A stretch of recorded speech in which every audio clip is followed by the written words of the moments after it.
আর দেখুন বন্ধুরা আমের আচারগুলো কত সুন্দর হয়েছে। আর যে দেখবে বন্ধুরা তারই কিন্তু জিভে জল চলে আসবে। আর আমার মতো করে যদি ফলো করে বানান আচারটা, তাহলে কিন্তু তোমাদেরও আচারটা পারফেক্টভাবে তৈরি হবে আর বাড়িতে বানিয়ে ফেলতে পারবেন। আর কতটা সুন্দর লোভনীয় হয়েছে। আর দেখুন বন্ধুরা কত সুন্দর হয়েছে আচারটা দেখতে, আর কতটা লোভনীয় হয়েছে।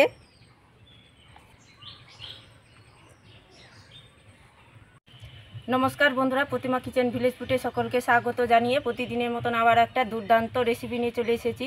তো আজকে আমি আপনাদের সঙ্গে শেয়ার করব টক ঝাল আমের আচার। আর এই আচারটা 1 বছর পর্যন্ত রেখে খেতে পারবেন, এমনকি বাচ্চা থেকে বড় সকলে দারুণ পছন্দ করবে। আর যারা আচার বানানো একেবারে নতুন, আজকের ভিডিওটা দেখলে অনায়াসে কিন্তু আচারটা বানিয়ে ফেলতে পারবেন। তো কিভাবে বানাচ্ছি ভিডিওটা স্কিপ না করে পুরো ভিডিওটা দেখবেন। আশা করি আজকের রেসিপিটা তোমাদেরকে খুবই ভালো লাগবে। আর ভালো লাগলে লাইক কমেন্ট শেয়ার করবেন। চ্যানেলে নতুন হয়ে থাকলে চ্যানেলটাকে সাবস্ক্রাইব করবেন। আর যারা ফেসবুক পেজটাকে দেখছেন তারা ফলো করে আমার পাশে থাকবেন। তো এখানে নিয়ে নিয়েছি আমি বাড়ির গাছের টাটকা আম। তো 4 পিস আম নিয়েছি। তোমরা চাইলে বন্ধুরা বাজার থেকেও আমটা কিনে কিন্তু আচারটা তৈরি করে নিতে পারো। এখন বাজারে কিন্তু পরিমাণে কাঁচা আম অনেক পাওয়া যাচ্ছে। তো প্রথমে আমি আমের খোসাটা ছাড়িয়ে নিব।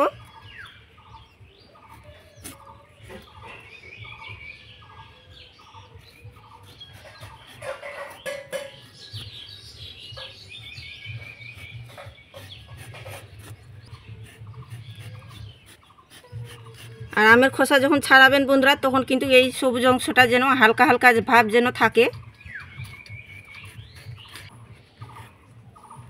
আর দেখুন আমের খোসাটা ভালো করে ছাড়িয়ে নিয়েছি। আমটাকে কেটে নেব।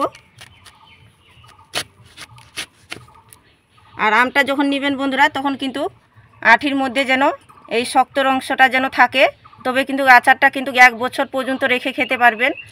আর কচি যদি নেন বন্ধুরা, তাহলে কিন্তু বেশি দিন থাকবে না আচারটা। আচারটাকে আমি এইভাবে করে কেটে নেব।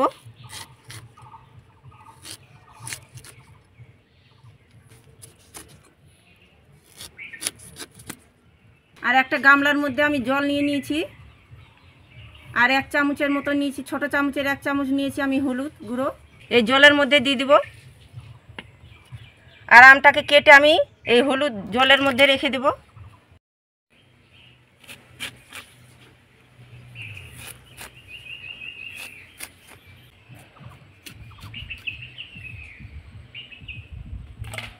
তো সব আমগুলো আমি কেটে নিয়েছি। আর এই আমগুলো হলুদ জলে দেওয়ার কারণে বন্ধুরা আমের যে একটা কষ থাকে ওটা কিন্তু বের হয়ে যায়। তো আমগুলোকে আমি এভাবে করে কুচলে একটু পরিষ্কার করে ধুয়ে নেব। তো আমগুলোকে ভালো করে কুচলে নিয়েছি। এবার আমি জলটা ঝরে নেব। আর আমের কিন্তু জলটা ভালো করে ঝরে নিতে হবে। তো প্লেটের মধ্যে রেখে দেব।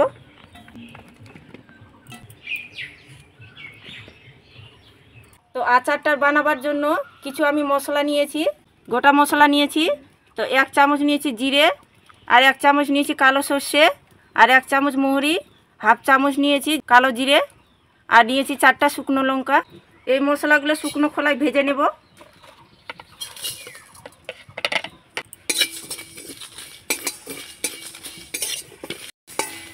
তো মশলাগুলো ভেজে নিয়েছি, হয়ে গেছে, নামিয়ে নেব। তো মশলাগুলোকে আমি প্লেটের মধ্যে ঢেলে নেব। 1 বাটির একটু কম নিয়েছি আমি আখের গুড়। তোমরা চাইলে কিন্তু খেজুর গুড় দিয়েও বানিয়ে নিতে পারো আচারটাকে। আর সামান্য একটুখানি দিয়ে দেবো জল। গুড়টাকে জাল করে আমি গলে নেব। তো বন্ধুরা আচার বানাতে তো অনেকেই জানো আচার বানাতে, আবার অনেকেই আচার বানাতে জানো না। তো কিন্তু আমার মতো করে একবার ফলো করে আচারটা বানিয়ে দেখবেন, একদম মুখে স্বাদ লেগে থাকবে। আর 1 বছর পর্যন্ত কিন্তু আচারটা রেখে খেতে পারবেন। বাচ্চা থেকে বড় সকলে দারুণ পছন্দ করবে। তো গুড়টাকে আমি জাল করে নিয়েছি আর গুলিয়ে নিয়েছি। গুড়ের মধ্যে কিন্তু গুঠি ভাব দোলা ভাব নেই। তো গলে গিয়েছে, এখন আমি নামিয়ে নেব। একটা বাটিতে ছেঁকুনি নিয়ে নিয়েছি। ছেঁকুনিটা দিয়ে আমি ছেঁকে নেব গুড় জলটাকে।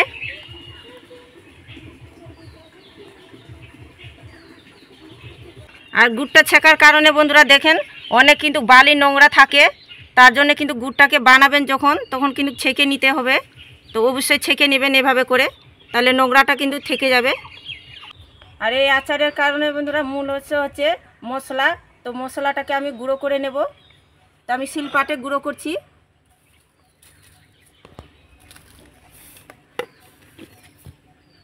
আর এই শিলপাটে গুঁড়ো করার বন্ধুরা টেস্টটাই কিন্তু অন্যরকম। তো মশলাটাকে আমি এখন গুঁড়ো করে নেব।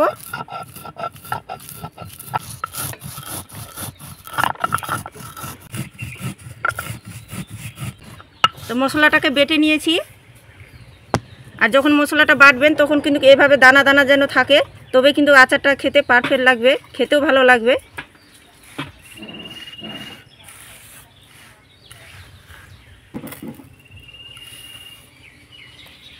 এবার আমি আচারটা তৈরি করে নেব। কড়াই দিব আমি সরষার তেল, তবে তেলটা অল্পই দিব, খুব বেশি দেব না। আর 1 চামচ দিয়ে দিব 5 ফোড়ন। আর 4টা নিয়েছি তেজপাতা। তেজপাতার ফোড়নটা হালকা আমি ভেজে নেব। তেজপাতার ফোড়ন ভালো করে ভেজে নিয়েছি। এবার দিয়ে দিব আমি টুকরো করা আম।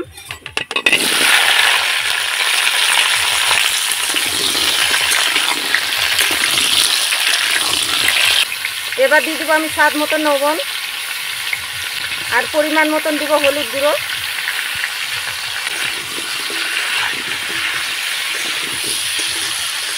মিডিয়াম আঁচে নাড়াচাড়া করে আমটাকে আমি ভেজে নেব।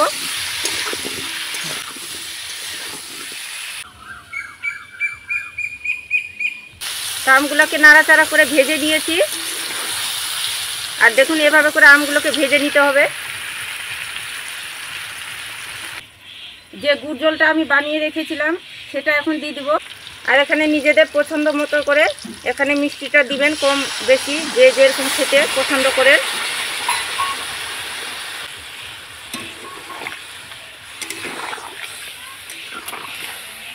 এবার আমি ঢাকা দিয়ে আমটাকে সিদ্ধ করে নেব মিডিয়াম আঁচে। আমটাকে সিদ্ধ করে নিয়েছি ঢাকা চাপা দিয়ে।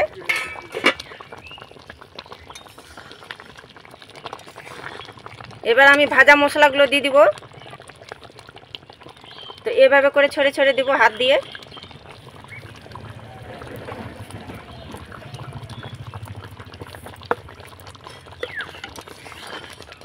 দিয়ে একটুখানি নাড়াচাড়া করে নেব।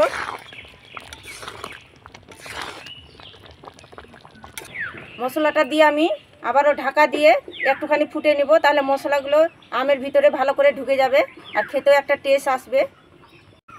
ঢাকা দিয়ে আবারও আমি ফুটিয়ে নিয়েছি। আর দেখুন আমের আচারটা কতটা সুন্দর হয়েছে, একদম মাখো মাখো করেছি আমি। আর এই মাখো মাখো করে কিন্তু আচারটা তৈরি করে নিতে হবে, তবে কিন্তু খেতে ভালো লাগবে। আর দেখুন মশলাগুলো কিন্তু খুব সুন্দরভাবে আচারের মধ্যে ঢুকে গিয়েছে। আর কতটা সুন্দর হয়েছে আচারগুলো দেখতে। আর এই আচারটা যে দেখবে বন্ধুরা তারে কিন্তু জিভে জল চলে আসবে, এত সুন্দর হয়েছে আচারটা। তো আচারটা আমার হয়ে গেছে, এখন আমি নামিয়ে নেব। তো আচারটাকে আমি পুরোপুরি ঠান্ডা করে নেব। তো আচারটাকে আমি পুরোপুরি ঠান্ডা করে নিয়েছি। আর সারা বছর জুড়ে যদি খেতে চাও বন্ধুরা তাহলে কিন্তু কাচের বেমে কিন্তু রাখতে হবে আচারটাকে, তবে কিন্তু ভালো থাকবে। আর 1 মাসের মধ্যে একবার ওদরে দিবেন তাহলেই হয়ে যাবে। তো আচারটাকে আমি কাচের বেমে ভরে নেব। আর যে কোনো আচারে বন্ধুরা কাচের বেমে রাখলে কিন্তু অনেক দিনই পর্যন্ত খাওয়া যায়।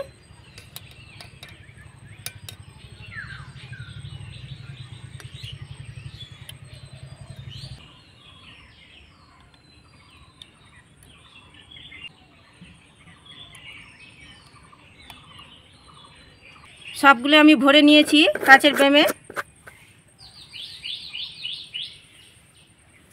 তো বন্ধুরা এই আম থাকতে কিন্তু এই আচারটা বাড়িতে বানিয়ে ফেলুন, আর সারা বছর জুড়ে খেতে পারবেন।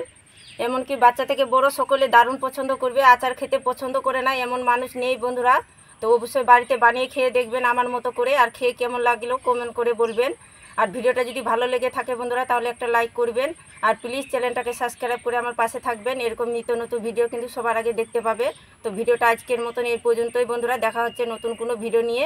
তো ভালো থাকবেন, সাবধানে থাকবেন আর সুস্থ থাকবেন।